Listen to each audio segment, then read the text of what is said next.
ក្មេងស្រីម្នាក់បានរកឃើញការងារដែលមានប្រាក់ខែខ្ពស់សួស្តីអ្នកទាំងអស់គ្នាសូមស្វាគមន៍សម្រាប់ការវិលមកកាន់វីដេអូថ្មីរបស់ខ្ញុំ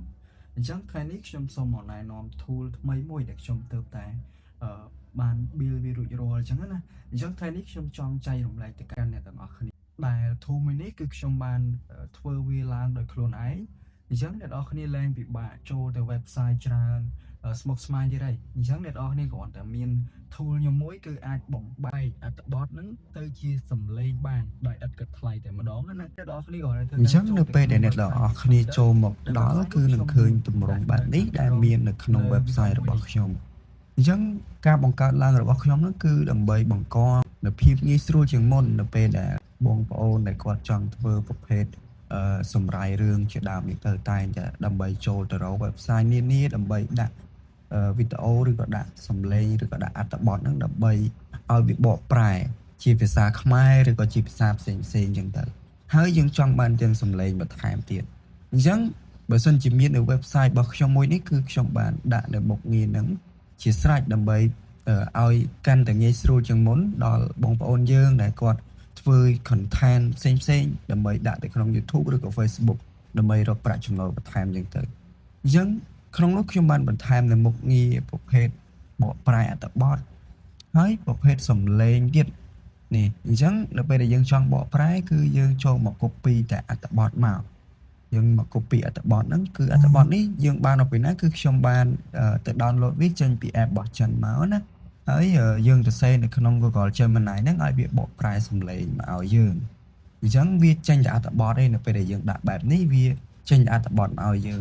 អញ្ចឹងនៅពេលដែលអ្នកនរគ្នាចូលមកដល់ website របស់ខ្ញុំយើងគ្រាន់តែផាសនៅអត្ថបទដែលយើងចង់ដាក់ចូលមកហើយយើងរើសភាសាអញ្ចឹងខ្ញុំចង់បកប្រែទៅជាភាសាខ្មែរយើងចុចលើពាក្យថាបកប្រែអញ្ចឹងមក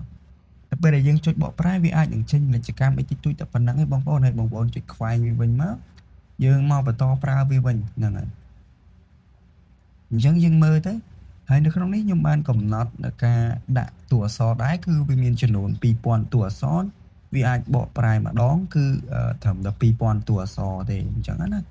ហើយអញ្ចឹងយើងរងចាំវាបន្តិចទៅនៅពេលដែលយើងចុចបកប្រែហើយវាកំពុងតែដំណើរការវាកំពុងតែបកប្រែដូចដែលអ្នកនរគ្នាឃើញអញ្ចឹងវាកំពុងតែវិលដើម្បីបកប្រែភាសាមកឲ្យយើងបើសិនជាភាសាច្រើនជាងហ្នឹងវាត្រូវចំណាយពេលច្រើនជាងហ្នឹងទៀតយើងចូលមកដល់ចំណុចនេះនៅពេលដែលយើងបកប្រែបានហើយអ្នកនរគ្នានឹងឃើញវារៀបចំជាថ្នាក់ជាកលៈមកឲ្យយើងហើយបន្ទាប់មកយើងអាចរើសបានប្រភេទសំឡេងបានបែប complain ឬក៏សមឬក៏ផ្លូវការអីជាដើមអញ្ចឹងទៅហើយកន្លែងនេះប្រភេទប្រវែងយើងចង់បានខ្លីយើងចុចខ្លីមកហើយមកដល់កន្លែងនេះប្រភេទអត្ថបទដែលអ្នកនរគ្នាចង់ឲ្យវាអានហ្នឹងតាមអារម្មណ៍អញ្ចឹងណាអារម្មណ៍របស់យើងចង់ឲ្យវាអានបែបកំសត់ឬក៏បែបអីយើងជ្រើសរើសចឹងមកបន្ទាប់មកទៀតយើង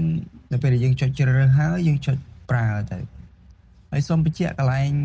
ដាក់ឲ្យវាអានជាភាសាខ្មែរហ្នឹងកន្លែងហ្នឹងគឺសម្រាប់ការឲ្យវាអានភាសាខ្មែរម្ដងបានត្រឹមតែ 1000 តួអក្សរឯងដូចដែលខ្ញុំបានបញ្ជាក់នៅក្នុងនឹងផ្ទាល់អីអ្នកនរគ្នាចូលទៅប្រើទៅនឹងឃើញឯងអញ្ចឹងយើងត្រូវ copy អក្សរនឹងចេញសិនណាដើម្បីដាក់បើសិនជាលើសពីតួអក្សរប៉ុណ្ណឹងអ្នកនរគ្នាដាក់វាទៅវាបង្កើតអត់បាននេះវាបង្កើតជាសំឡេងជាភាសាខ្មែរបានព្រោះវាត្រូវចំណាយពេលច្រើនអញ្ចឹងតួអក្សររបស់យើងនេះវាលើសមកតួវាលើសចំនួនអ្វីដែលខ្ញុំបានកំណត់ហើយគឺខ្ញុំកំណត់ត្រឹមតែ2ឬត្រឹមតែ 1000 តួអក្សរប៉ុន្តែអត្ថបទនៅពេលយើងយកមកដាក់ចូលនៅក្នុងនេះគឺវាឡើងដល់ 2000 តួអក្សរអញ្ចឹងយើងត្រូវការចម្លងវាចេញតិចមកអូខេយើង copy វាចេញមកតោះមកយើងបើក note យើងមួយអ្នកនរគ្នាអាចដាក់នៅក្នុង note ទូរស័ព្ទដៃក៏បាននៅក្នុង computer ក៏បានដែរអញ្ចឹងយើងផាសអត្ថបទរបស់យើងចូលមិញណាយើង copy អត្ថបទនេះមកនឹងឲ្យយើងចុចចម្លងហើយយើងផាសវាចូលមកហើយយើងចាប់ផ្ដើមយកវាទៅដាក់តាមកលៈខ្លីៗនីមួយៗអញ្ចឹងមកហើយយើងចាប់ដនសលេងទៅផ្គុំគ្នានៅក្នុង CapCut អញ្ចឹងទៅហ្នឹងហើយអញ្ចឹងកន្លែងនេះខ្ញុំសូមមកដាក់អត្ថបទចូលបន្តិចហ្នឹងហើយយើងបាន copy វាមកហើយអត្ថបទហ្នឹងគឺវាងាយស្រួលជាងមុនណាអ្នកនរគ្នាគ្រាន់តែមាន tool មួយទៅហើយខ្ញុំបានដាក់ឲ្យអ្នកនរគ្នាប្រើអត់គិតថ្លៃទេអញ្ចឹងយើងចុចប្រើអត្ថបទមកហើយបន្ទាប់មកទៀត មកដល់កន្លែងនេះនឹងឃើញចំនួនតួអក្សរអញ្ចឹងដល់វាមាន691តួអក្សរអញ្ចឹងមកដល់កន្លែងនេះអ្នកគ្នាអាចរើសសំឡេងបានជាភាសាខ្មែររបស់យើងណាតាមអ្វីដែលអ្នកចង់បានដែលខ្ញុំបានកំណត់នៅក្នុងហ្នឹងគឺវាមានតិចដែរប៉ុន្តែវាជាប្រភេទអានចេញជាសលេងខ្មែរក៏មានដែរកន្លែងនេះយើងអាចរើសវាបានកន្លែងលបឿនអូខេកន្លែងនេះយើងដាក់ឲ្យមើងម៉ាត់តិចមកយើងចុចបង្កើតសំឡេងតែម្ដងទៅជាងនៅពេលដែលយើងចុចបង្កើតសំឡេងនេះអ្នកនរគ្នាត្រូវការចំណាយពេលរងចាំវាតិចដើម្បីឲ្យវាបង្កើតអត្ថបទមកឲ្យយើងឬក៏បង្កើតសំឡេងដែលយើងបានដាក់អត្ថបទហ្នឹងមកឲ្យយើងហើយអ្នកនរគ្នាអាច download វាយកមកប្រើប្រាស់បាន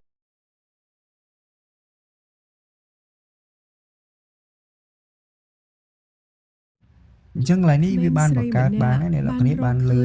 ពេលដែលយើងបង្កើតអត្ថបទបានហើយវានឹងចេញមួយដង download សំឡេងមួយទៀតអញ្ចឹងកន្លែងហ្នឹងនៅពេលដែលវាបានបង្កើតសំឡេងឲ្យយើងរួចរាល់ហើយយើងអាចចុចលើប៊ូតុងទាញយកសំឡេង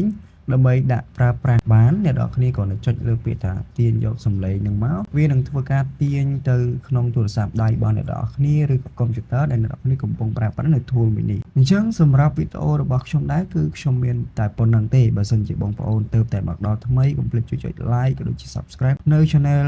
YouTube របស់ខ្ញុំម្នាក់មួយផងហើយបើសិនជាមានចម្ងល់អីផ្សេងៗកុំភ្លេចជួយ comment និង share ចែករំលែកវីដេអូនេះម្នាក់មួយផង